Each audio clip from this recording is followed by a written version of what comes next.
Hey folks, I'm Vladimir Dutit. We are watching all the news happening in the United States and around the world. Check out the screen behind me. You can see all the broadcasts coming into the CBS News Broadcast Center.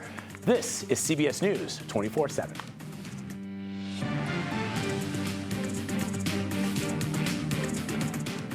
Debby drenches the East Coast as the powerful tropical storm regains strength over the Atlantic. We'll tell you where it's headed next. Governor Tim Walz makes his debut on the campaign trail as Kamala Harris's running mate and wastes no time taking swings at his opponents. Plus, a man with alleged ties to Iran is charged in an assassination attempt against U.S. officials, including former President Trump. What we know about the suspect and his attempted murder-for-hire plot. But we are going to begin this hour with major flooding in the southeast after deadly tropical storm Debby brought heavy rain that quickly flooded roads. At least 4 people in Florida and 1 person in Georgia are dead after the storm struck the area. CBS News correspondent Christian Benavidez joins me now with more on the storm. Christian, you are in Lumberton, North Carolina. What kind of impact is the storm expected to have there? Vlad, we're about 80 to 90 miles inland. Lumberton, North Carolina is bracing for whether it's Tropical Storm Debby or the remnants of the storm. Now, why is it that inland flooding here could be potentially so dangerous? Back in 2016 and 2018, there's a river, the Lumber River, which is just about a half mile behind where we're located. It overflowed, and all of that flooded parts of this city. Parts of the city were essentially underwater. I'm here right now with Reverend Rick Foreman of a local parish here. You were here back in 2016. Correct. When Hurricane Matthew hit. Right. What was that like? Well, it was a big surprise for all of us. We had been here 101 years at that point and never flooded. And when Matthew came and the floodwaters came, it caught us very unprepared for what took place. But the damage was catastrophic for the entire community, West Lumberton and South Lumberton. And you can see right behind Reverend Foreman that that's actually an earth dam that's been put up since then, precisely because of what happened in 2016 and 2018. Correct. Just give me a sense. You hear that a storm is coming. What goes through your heart, through your mind?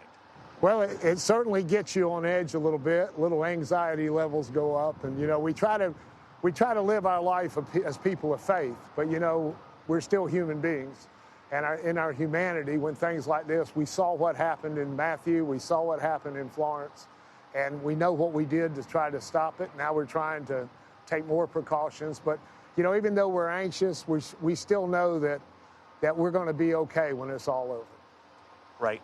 Give me a sense, when that flooding came in, I mean, how high was it? How long was it before you could get back into the building? To give you a sense, Vlad, the church is right in front of us. I mean, not 10, 20 feet from where we're standing. And this is where the water comes in. So you can just imagine as the water is coming in from the river. Right. Give me a sense what that correct. was. None of this was there. It was just wide open when Matthew came through. We tried to stop Florence, but it didn't work. It was just sandbags, but it just overwhelmed them. But the water came through here about between 3 and 4 feet deep, and it came with like a raging river. Most of this parking lot that you're parked in right now was across the street. The backs of the churches, the water had gone underneath them about 15 to 20 feet, just wallowed it out. Reverend Foreman, thank you so much. Earlier today, I also spoke to the Deputy Public Works Director here. He's telling me that they're anticipating that the worst of Debby could be Thursday overnight into Friday. And then that flooding doesn't necessarily happen immediately because the river starts to overflow. It takes quite some time. So everyone here just bracing for impact. Vlad? Christian, fascinating interview, sending prayers to everybody in the path of that storm. Thanks so much. Appreciate it.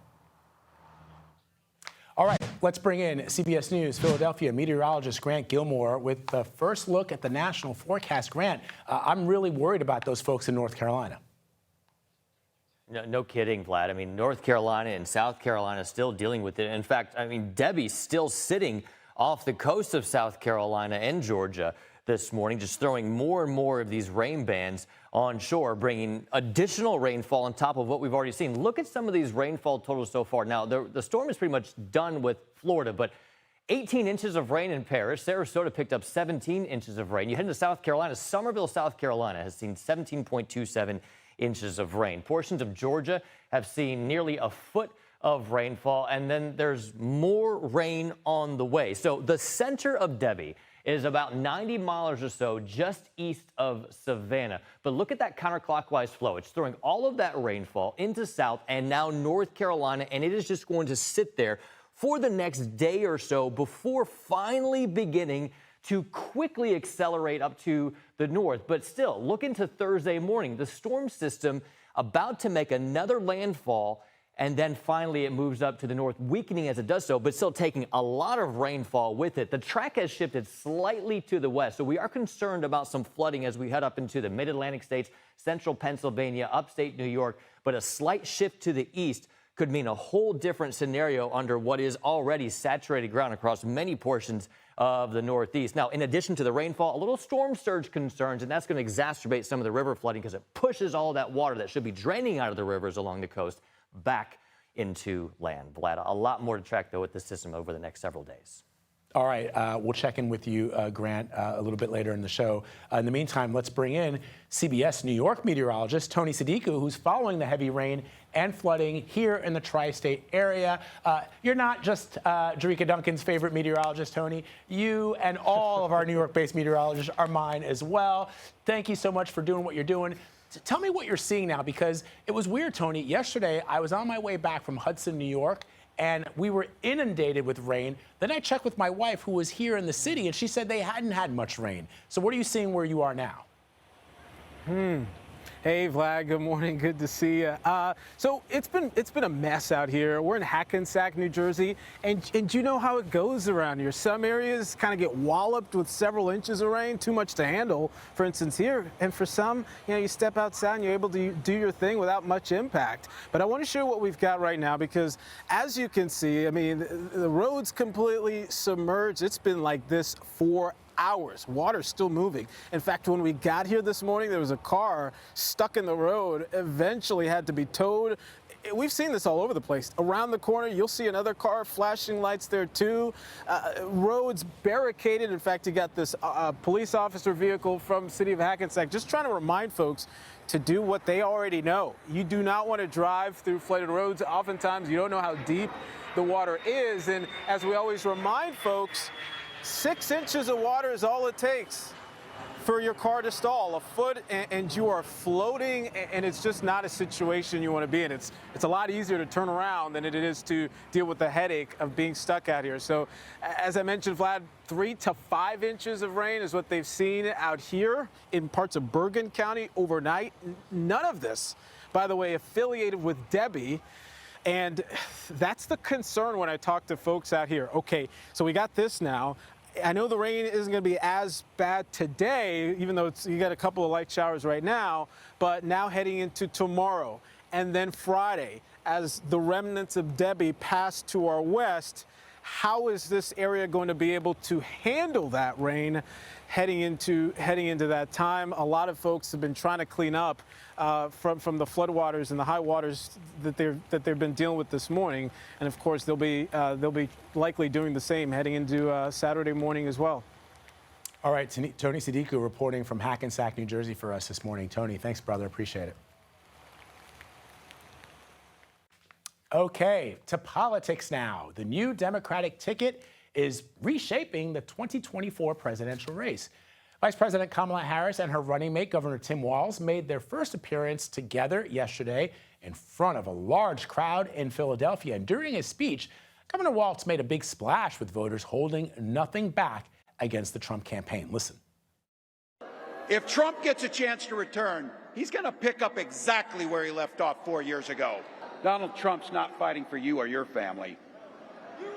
He never sat at that kitchen table like the one I grew up at, wondering how we were going to pay the bills. He sat at his country club up in Mar-a-Lago, wondering how he can cut taxes for his rich friends. And I got to tell you, his running mate shares his dangerous and backward agenda for this country. CBS News political correspondent Caitlin Huey-Burns joins me now to talk about this. So, Caitlin, what I think is really fascinating about this announcement by the vice president selecting Governor Walz is you've got people who are on the far left of the Democratic Party, like Congresswoman Alexandria Ocasio-Cortez, who spoke to us this morning on CBS Mornings, who are in support of this move. And you've got others like Senator Joe Manchin of West Virginia, who is not a liberal, who are also applauding this move. What do you make of that? Yeah, that is a fascinating coalition. AOC and Joe Manchin, not a pair that you see mentioned together that often, but both praising this pick. Joe Manchin, really kind of tapping into the folksy nature, the Midwestern appeal of Walz. AOC tapping into his progressive policies that he implemented as governor. But Vlad, watching that rally last night, it marked a notable shift in this campaign. As you know, I've been covering this campaign for all year, and what we saw last night is something that Democrats have been lacking, especially over the past couple of months, which has been energy and momentum. This was an introduction of a new phase of the Democratic campaign, but really a new phase of this campaign in its entirety, because now you have a Democratic Party not only united, but seemingly excited about this ticket, which quite frankly wasn't the case before, given everything that had happened. So they raised $20 million, the campaign says, since Walz was announced. And it's important to pay attention where they are going, Vlad. They made that announcement in Philadelphia today. They're headed to Wisconsin and Michigan. No secret that these are the states that are going to help determine this election. You might as well call Tim Walz Blue Walls, because the blue wall is something that Democrats need to hold in order to be successful here. So having Walz deployed into some of these Midwestern states to not only stump for the campaign, but to counter J.D. Vance, who you heard him mention there, who is also likely to be parked in the Midwest. He's actually following the Harris campaign around to these various stops. He's also at these stops today in the Midwest. So that's telling that this is kind of the political epicenter for the next 90 days. So, Caitlin, let me just explain to our viewers what they're looking at. We're showing images from last night of the vice president and Governor Walz in Philadelphia, but we're also showing a live picture of Senator Vance, who is actually now in the state of Michigan, as you pointed out.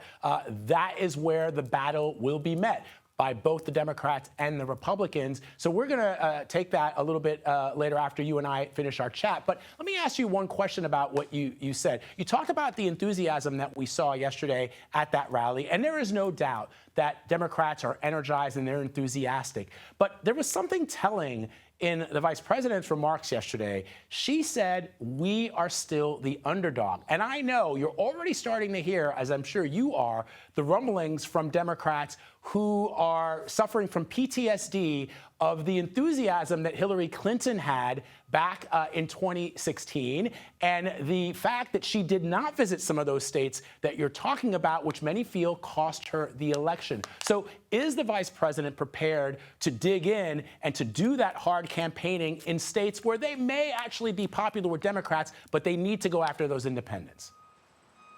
That's right, Vlad. I mean, that was the most striking line to me as well, that she was calling themselves underdogs. And that's true. If you look at the polling, this is going to be a very tight race. And Vlad, it's also going to be a race that pits the Republican Party base against the Democratic Party base. There are so few people in the middle these days. Independent voters, moderate voters, those who are deciding whether to vote at all. That is still a sliver of the electorate. It's a very coveted sliver of the electorate and could make the difference here, especially when you look at those three battleground states I was talking about. The margins in 2020 and in 2024 were very slim.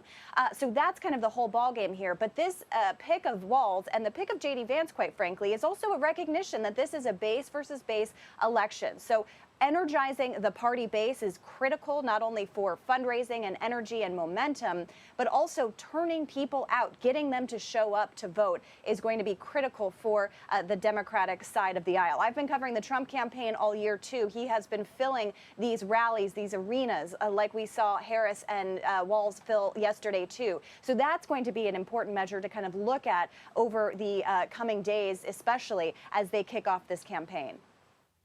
All right, Caitlin Huey-Burns breaking it down for us like she only can. Thank you, Caitlin. Appreciate it. All right, we did tell you that Senator Vance was speaking in Michigan. He finished his remarks, but let's play back what he had to say to voters. Let's listen. Open my eyes about what's going on even in communities like Shelby Township, and it's why it's so important for President Trump and I to back the blue and make it possible for our law enforcement officers to do their job rather than Kamala Harris, who wants to make it harder for them to do their job, who wants to defund them and wants to make it more difficult for them to keep us safe. We've got to throw Kamala Harris out of office, not give her a promotion, and that's what our law enforcement needs. Now, I want to give a few shout-outs here before I talk about what I learned today. All right, that is Senator J.D. Vance just moments ago speaking in the state of Michigan. Clearly, the Advance team did a little better job today, but not putting him in front of a big Kamala Harris sign. Let's bring in CBS News campaign reporter Jake Rosen, who's joining me now from Washington to talk about this. Jake, a lot of people are wondering what the Trump campaign strategy is going to be in addressing the Harris campaign now that we know the full ticket. Because for a lot of people, what it seems to be is a lot of name calling. We know the former president's really good at that. He seems to be writing also like what I call Democratic fan fiction. He clearly wishes Joe Biden was still running because he had a clear advantage, at least in his mind. And so he keeps putting stuff out on Truth Social that, telling his millions of supporters that President Biden's somehow going to take back the top of the ticket at the DNC. Like really like sort of, even for the former president, which we know he says things that are sometimes a little beyond the pale, this is sort of really out there. What do you make of that strategy or lack thereof? Well, when we spoke with the Trump campaign ahead of that debate that prompted Joe Biden to leave the race, they wanted to hit Joe Biden hard, but not hard enough that he left the race because they had years to prepare Oppo to create ads of the clips of Biden falling off of a bike or misstepping on his way up and down off of Air Force One or Marine One. And since Kamala Harris has taken the top of the ticket, and with yesterday's news, the Trump campaign has had to pivot to things like immigration and the economy, which they were hitting Biden on too. But it's a little harder to define when you have a vice presidential pick like Walz, who is kind of a working man, pro-union, former teacher, football coach, who started a gay-straight alliance at his high school. That creates a very difficult dynamic to counter, and J.D. Vance is kind of trying to do the same thing around the country. You heard his remarks right there, hitting Kamala Harris on her stance on the police. But again, you have a prosecutor at the top of the Democratic ticket now who prosecuted a lot of these difficult cases. They're trying to make this argument in real time. The Trump campaign is that Walz is a far-left Democrat. Well, his policies in Congress were much more moderate than they were in Minnesota, though Walz has done some things that the Trump campaign has seized on, like protecting trans rights in the state of Minnesota. Yeah, so it's really interesting to me, Jake, and you're bringing that point to bear in this conversation. They are trying to sort of grasp at different things that I think that are things that their base, the Republican base, cares about. But it's really, really hard, for example, for J.D. Vance to paint Governor Walz as a Silicon Valley, San Francisco, arugula-eating liberal when Tim Walz, by my understanding, has only visited San Francisco a couple of times. Meanwhile, J.D. Vance was a tech bro working in Silicon Valley for 4 years. So it's really kind of hard to land those punches if you're sort of talking about yourself. Yeah, and there was a video that went around on social media after Walz was picked where he made fun of his daughter, who said she was a vegetarian, and he said that turkey was a meat in the state of Minnesota, joking back at her. But I think that's the reality of what they have to deal with. When you think of Kamala Harris's momentum right now, filling up that arena that Donald Trump spoke in, they also spoke in the same arena in Atlanta just days apart last week into the weekend. So there really is this contrasting big crowd movement between both of the campaigns. But again, at the same time, the Trump campaign has to redefine a candidate and now a new running mate on the fly. And both of them together kind of really have brought together, as Caitlin pointed out astutely, that AOC and Joe Manchin are both working for Walz to move the party forward. All right, Jake. And if the former president or his campaign is watching this hit, they might get a little mad at you for suggesting that Kamala Harris fill that arena because, you know, they care about crowd sizes over at Trump land. Thanks, Jake. Appreciate it. Thank you, Vlad. All right. Okay, let's talk about Hamas and their election of a new political leader as the United States tries to de-escalate the rising tensions in the Middle East. We'll have the very latest from the region. You're streaming CBS News 24/7.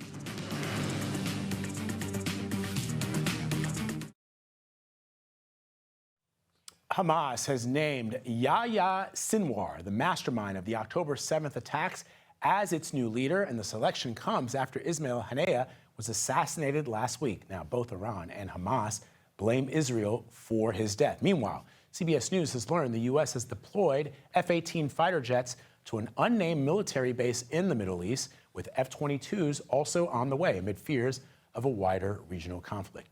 Our Remy Asensio is following the very latest from the region, and he joins me now to talk about this. Remy, what more do we know about this new leader, Yahya Sinwar, and what could that mean, his appointment, for efforts to secure a ceasefire deal in Gaza? Hi, Vlad. Yeah, with Yahya Sinwar, he's actually not new at all. He's been a known entity for a very long time with the Israel-Hamas conflict. Now, he has been the militant head of Hamas in Gaza, but now, after the death of Ismail Haniyeh, who was the head of the political wing of Hamas based in Qatar, he has now been given that title as well. So he is also known as widely believed as the alleged mastermind of October 7th. Now, what does this mean for potential talks, especially because Ismail Haniyeh was really the mediator for ceasefire and hostage talks? The idea is that perhaps, according to Secretary of State Blinken, that the ceasefire deal's future now rests on his shoulders. With that said, the elevation of perhaps the most militant leader in Hamas might be another argument that what is happening with Hamas leadership now is that they're steeling themselves even more for the future. Okay, so let's talk about these deployments that we're hearing about, Remy. F-18s, F-22s to the region, and what is telling it's unnamed, the military base where those jets have landed. What more can you tell us about that? Yeah, so U.S. defense official told CBS News yesterday and confirmed to CBS News that an additional squadron of F-18 fighter jets have already landed in a Middle East partner. That happened on Monday. We don't know who that Middle East partner is, but if you look across the Middle East, there are only a certain limited number of Middle East allies that are friendly with the United States. On top of that, we're expecting another squadron of F-22 fighter jets to also come to the Middle East. Now, this is potentially likely in preparation for that expected attack by Iran. Looking back 4 months ago to April 13th, when Iran attacked the last time, and really the first time on Israeli territory, there were U.S. fighter jets that did get involved in shooting down missiles and drones from Iran. So the expectation here is that if that is needed again, then they will take to the skies to defend Israel and also any allies in the region. All right, Remy Asensio breaking it down for us on the streets of Tel Aviv. Remy, thank you very much. Appreciate it. All right, let's talk about NASA, which is delaying its next SpaceX launch to buy a little bit more time to figure out how to bring home the Boeing Starliner crew, who, folks, they have been orbiting in limbo at the ISS months longer than expected. We've got all the details coming up. You're streaming CBS News 24/7.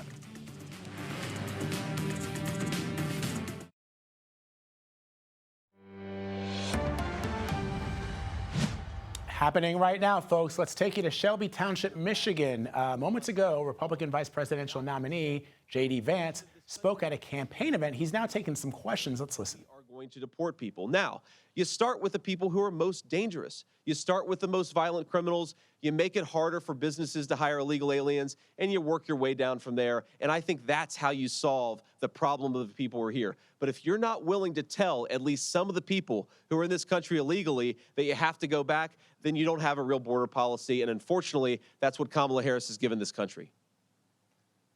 Sir.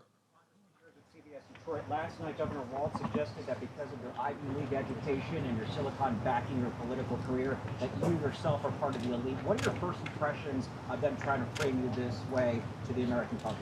Well, look, I came from a family where nobody in my family had ever gone to law school. I grew up in a poor family. The fact that Tim Walz wants to turn it into a bad thing, that I actually worked myself through college, through law school, and made something myself. To me, that's the American dream. And if Tim Walz wants to insult it, I think that's frankly pretty bizarre. Now, look, what really bothers me about Tim Walz, it's not even the positions that he's taken, though certainly he has been a far left radical. You know what really bothers me about Tim Walz as a Marine who served his country in uniform? When the United States Marine Corps, when the United States of America asked me to go to Iraq to serve my country, I did it. I did what they asked me to do it, and I did it honorably, and I'm very proud of that service. When Tim Walz was asked by his country to go to Iraq, you know what he did? He dropped out of the Army and allowed his unit to go without him, a fact that he's been criticized for aggressively by a lot of the people that he served with. I think it's shameful to prepare your unit to go to Iraq, to make a promise that you're going to follow through, and then to drop out right before you actually have to go. I also think it's dishonest. Something, again, if you guys ever get an opportunity to ask Tim Walz or Kamala Harris some questions, he made this interesting comment that the Kamala Harris campaign put out there, and I bet they're regretting they put it out there now, because he said that and he was making a point about gun control, he said we shouldn't allow weapons that I used in war to be on America's streets. Well, I wonder, Tim Walz, when were you ever in war? What was this weapon that you carried into war, given that you abandoned your unit right before they went to Iraq, and he has not spent a day in a combat zone? What bothers me about Tim Walz is the stolen valor garbage. Do not pretend to be something that you're not. And if he wants to criticize me for getting an Ivy League education, I'm proud of the fact that my mamaw supported me, that I was able to make something of myself. I'd be ashamed if I was him and I lied about my military service like he did. Sir. All right, Vice President, well, what you're listening to actually is Senator J.D. Vance taking some questions at a campaign event in Michigan, answering questions about his opponent, that is the governor of the state of Minnesota, Governor Tim Walz. They are also set to be in Michigan today, Governor Walz along with the Vice President. So joining me now, the very latest, is CBS News Minnesota reporter Adam Duxter. Adam, you're in Eau Claire, Wisconsin for the Harris-Walz campaign event later today. Have you had a chance to speak to some voters in the area? And if so, what are they telling you? Yeah, good morning. I want to actually give you a look at what the line is like here in Eau Claire. You ask if we spoke with voters. There's plenty of them here in line, probably a couple of thousand of people in line ready to go. A lot of them from Minnesota, Tim Walz's home state, obviously, but many here from western Wisconsin. And this area for this election is going to be one that people are watching very, very closely, because Wisconsin, for our last two elections, as many know, has been such a battleground state. Obviously going to Trump in 2016, then going to Biden back in 2020. But both times, both elections, the state was decided by just about less than a percentage point. I think it might be lost on some people, or some people might have forgotten that this last election in Wisconsin decided by 20,000 or so votes. And obviously here in Eau Claire, it went blue by about 6,000 votes. Now, as for what the folks in line are saying this morning, they feel like they've got some rejuvenation back as far as their support for the Democratic Party. Many telling me just about a month ago, compared to how they feel now is so much different with now Harris and Walz on this ticket. I talked to a couple from right here in western Wisconsin, and they say that yesterday was actually the first time they'd really heard Walz speak in an extended period, and they say they felt energized. They say they felt hope. They say it's, again, much different than they were feeling just a few weeks ago. As for what they can expect to hear today, they will hear from Walz, they will hear from Harris. They'll also hear from Wisconsin Governor Tony Evers, from Senator Tammy Baldwin, and there'll also be a performance from Eau Claire native Bon Iver, the musician.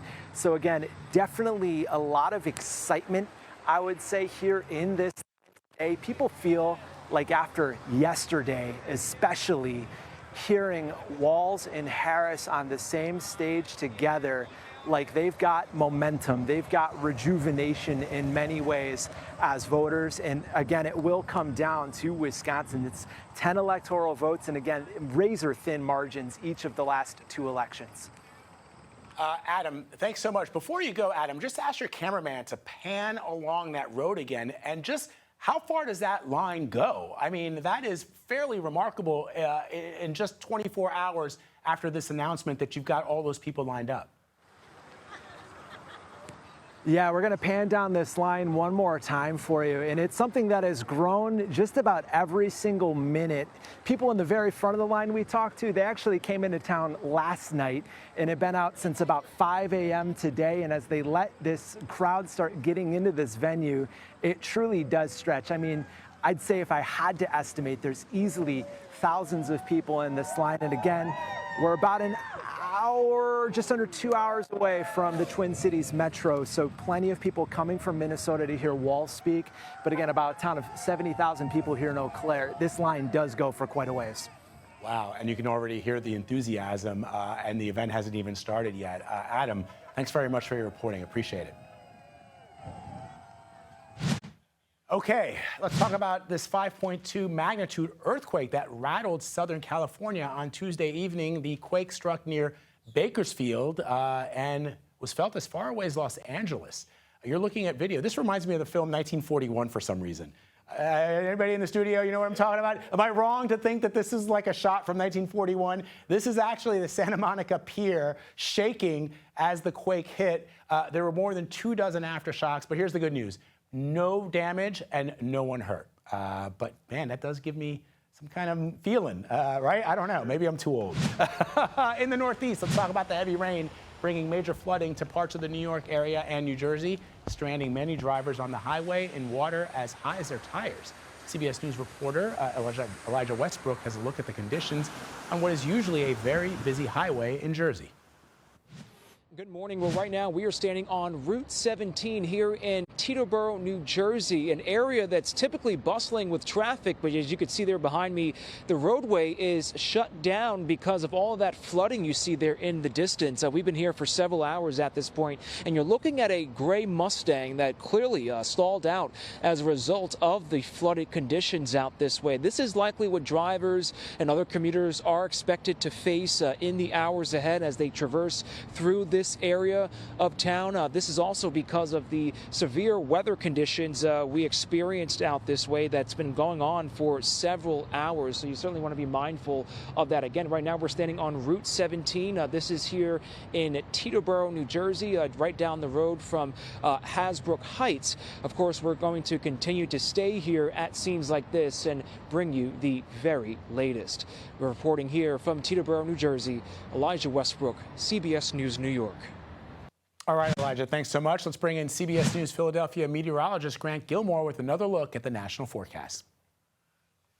Yeah, a lot of flooding across the Northeast, Vlad, but obviously the most focus is on the Southeast with Debby as it continues to spin off the South Carolina and North Carolina coast. There is some good news with Debby. We've seen some dry air get entrained inside of the storm. You can see that spiral of the lack of cloud cover going into the center of Debby this morning. So that's the good news. So it's not necessarily a worst case scenario out there, but still bringing a lot of that tropical rainfall, which is going to continue to be an issue as Debby sits off the coast over the next couple of days. It will finally begin to exit to the north as we go through the day on Thursday after making a second landfall. This looks to be somewhere along the central coast of South Carolina. It'll then quickly accelerate to the north, but taking all of the tropical moisture with it into areas that saw flooding yesterday and have seen several rounds of flooding, especially as you get up towards Vermont.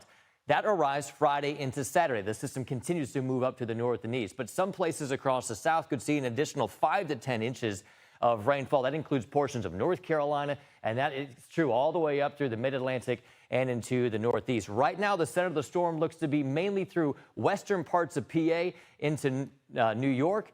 But good news, though, we're starting to see some cooler air trend in from the northern tier states, guys. High temperatures up towards Montana in the upper 60s and low 70s with record heat across the south and out west. Vlad, back to you. All right, Grant. Thanks very much, my friend. Appreciate it. The Justice Department has charged a Pakistani man in an alleged plot to assassinate U.S. government officials and politicians, including former President Donald Trump. CBS News Homeland Security reporter Nicole Skanga joins me now for more on this. So, Nicole, tell our viewers what the complaint reveals about this plot. Vlad, the complaint accuses Pakistani man Asif Merchant of orchestrating a plan to assassinate government officials on U.S. soil. His potential plot sketched out on a napkin. One of those officials, former President Donald Trump, and the complaint alleges that Merchant, who has alleged ties to Iran and spent time there earlier this year, traveled to New York in April, contacting a potential business partner to assist him in rounding up assassins. Instead, get this, Vlad, that individual alerted the FBI and began working with investigators as a confidential source.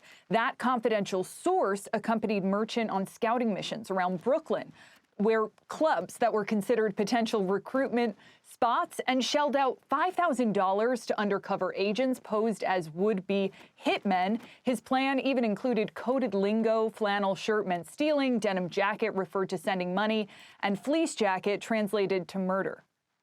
Wow. So this is not happening in a vacuum, as you know, Nicole. How has the threat from Iran escalated in recent years? Yes, Iran has long vowed to retaliate against Trump and other top U.S. officials in his administration after they ordered a drone strike in 2020, which killed Qasem Soleimani, the head of the powerful Quds Force. Back in 2022, the U.S. actually arrested a 45-year-old Iranian national charged with paying $300,000 in exchange for a hit on former National Security Advisor John Bolton, of course, never carried out. Yesterday, Bolton tweeting that Iran is conducting a war in the Middle East and now here in the U.S. As for this most recent plot, CBS News can now confirm that the FBI sent duty to warn notices to former Trump State Department official Brian Hook and former CENTCOM commander General Frank McKenzie regarding this foiled Iranian plot. Vlad. All right, Nicole Skanga for us on top of the story. Nicole, thank you as always. Appreciate it. Thank you. Let's talk about Boeing. They say they are making some design changes to avoid the chaos caused by that door panel blowout on that Alaska Airlines flight. What else we learned during day one of the NTSB investigative hearing and what we can expect as it continues today. You're streaming CBS News 24/7.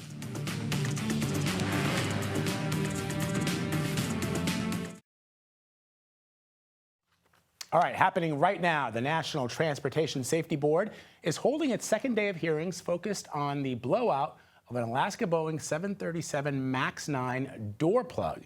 CBS News senior transportation correspondent Chris Van Cleve is in Washington following the hearing. So, Chris, we've learned a lot from the transcripts released during the hearing, in particular, some of the testimony that was given. What can you tell us about that?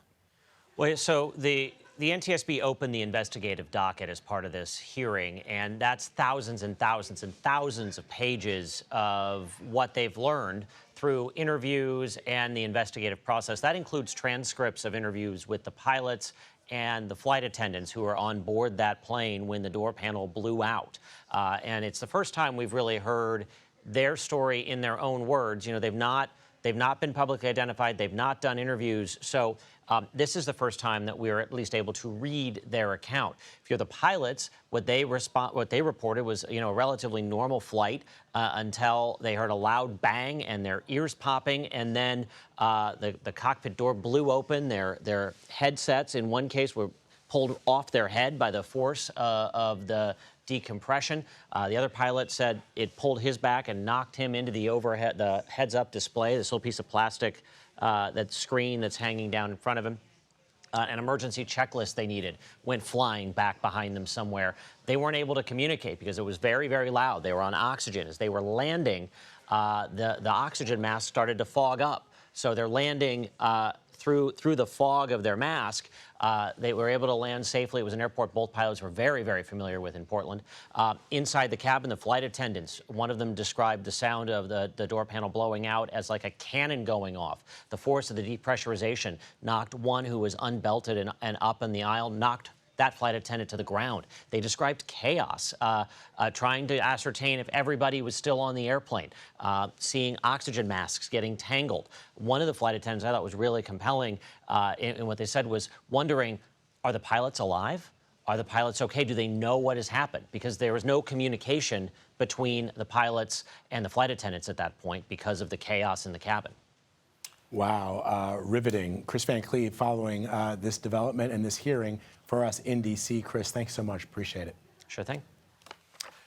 Okay, let's talk about the Olympics and the GOAT. That would be Simone Biles, in case you're wondering. She is leaving Paris with 4 new medals, but that isn't what she wants her legacy to be all about. Coming up, we're going to hear what the gymnast told CBS News she wants to be remembered for. You're streaming CBS News 24/7.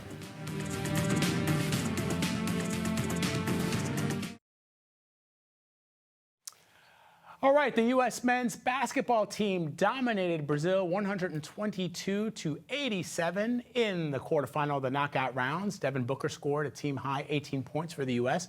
The team now advances to play Serbia in the semifinal tomorrow. And as of this morning, the U.S. leads all countries in overall medal count and in gold medals. Gymnastics star Simone Biles took home silver in her final event of the Olympics earlier this week. Now, she spoke to Jamie Yuccas about her legacy as the most decorated American Olympian gymnast ever. What do you actually want to be remembered for? Just going out there, having fun, having confidence, supporting all of the competitors, and I think that just about sums it up. If you leave this sport, is there anything that you have left to prove to yourself? No, not at all. No regrets, nothing left to prove. CBS Saturday Morning co-host and CBS News and sports correspondent Dana Jacobson is following the games for us from Paris and joins me now. Dana, I want to talk about the American wrestler Amit Alor, but there's something we didn't mention about that basketball game, specifically as it relates to history being made by one of the players on Team USA. Tell us about that. Kevin Durant made history in some of his points scored, but I want to go to wrestling. I'm sorry. Durant gets a lot of love, and I need to talk about a young woman who's not going to get a lot of love. So we deserve to. Hey, I know, but I'm sorry.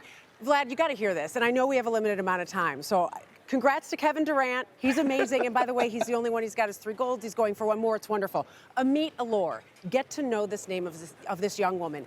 68 kilograms. She wins gold for Team USA. She is the youngest man or woman at age 20 to win wrestling, to win any medal in wrestling, actually, at any discipline. But it's better than that. She's an 8-time world champion. She missed the cutoff for Tokyo by literally a day. So she could be talking about back-to-back golds here. And the reason I bring that up is because her unbeaten streak is unbelievable. Durant would kill for this, trust me. The last time she actually lost a match was when she wasn't even at this level. She was at under 17s in 2019, Vlad. 2019. Way back then, she said, don't worry about it. I'll get him next time. Has not lost since. It is an 83-match win streak. So again, I love Kevin Durant and the men's basketball team, and I really feel like they're going to win gold. But this young woman will not get talked about the way so many of these other athletes do, and this is her time to shine. So I had to give her the spotlight. I love that you did, Dana. I love that about you, that you're bringing spotlight to somebody. And also, but you're right, the numbers are incredible. 5 years, like, that's kind of like a record in sports. I mean, it's insane. I love it. I know. And Awesome. think about this, like, if she had made Tokyo, you'd already be talking about back-to-back gold medals for her, most likely. So she is worthy of praise. She is indeed. And so are you, my friend. Thanks for staying up for us. We appreciate it. All right, let's go back to weather. And Philadelphia meteorologist Grant Gilmore with the last look at the national forecast. Grant. Hey, Vlad. Yeah, so wrapping up talking about Debby once again. Still an issue for flooding, especially across the southeast, but an ongoing concern for flooding all the way through the mid-Atlantic, and that continues up into the northeast as Debby accelerates to the north through the second half of the week. We could see some record heat across the southern tier states, where places like Dallas are up around 103, 106 in Lubbock. Even more heat out towards Las Vegas. They're looking at potentially tying a record high temperature of 110 degrees. And we've got a cold front moving across the north, bringing cooler air for a change. Places in Montana, high temperatures near 70. Vlad, back to you. All right, Grant, thanks so much. All right, folks, stick around because an encore of CBS Mornings is coming up next. This is CBS News 24/7.